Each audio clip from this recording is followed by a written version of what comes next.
अनधिकृत 65 इमारतींच्या मुद्द्यावरती शरद पवार गट आक्रमक झालाय। अधिकाऱ्यांवरती कारवाई न झाल्यास आमरण उपोषणाचा इशारा देण्यात आलाय।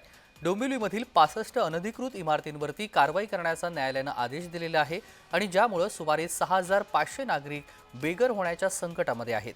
या मुद्द्यावरती आता राष्ट्रवादी काँग्रेस शरद पवार गट आक्रमक झालेला आहे।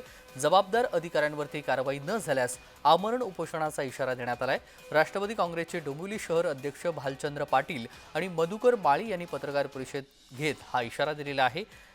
आणि दरम्यान अनधिकृत 65 इमारतींच्या बांधकामावरती आता प्रश्नचिन्ह निर्माण करण्यात आलंय। कोर्टाने तसे आदेश दिलेले आहेत। मात्र याच विरोधात अधिकाऱ्यांविरोधात कारवाई करण्यासाठी राष्ट्रवादी काँग्रेस आक्रमक झालेली आहे।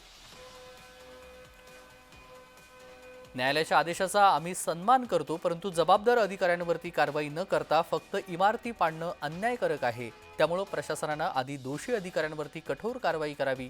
राष्ट्रवादी काँग्रेसचे शिष्टमंडळ लवकरच पालिका आयुक्त डॉक्टर इंदू राणी जाखड यांची भेट घेणार आहे। या सगळ्या संदर्भात चर्चा करणार आहे। जोपर्यंत महापालिकेच्या संबंधित अधिकाऱ्यांवर कारवाई होत नाही तोपर्यंत आम्ही एकही इमारतीला धक्का लागून देणार नाही। महापालिकेचे अधिकारी जे आहेत ते या सर्व भ्रष्टाचारामध्ये सामील आहेत। न्यायालयाने 30 दिवसाचा अवधी दिलेला असताना अपील करण्यासाठी महापालिकेचे अधिकारी पुन्हा भ्रष्टाचार करण्यासाठी रात्रीची बेरात्री नागरिकांच्या इमारतीमध्ये जाऊन त्यांना नोटिसा देतात, त्यांना धमकावत आहेत, जबरदस्तीने त्यांना नोटिसा देऊन खाली करण्यासाठी पोलीस स्टेशनमध्ये बोलवत आहेत आणि लिहून घेत आहेत।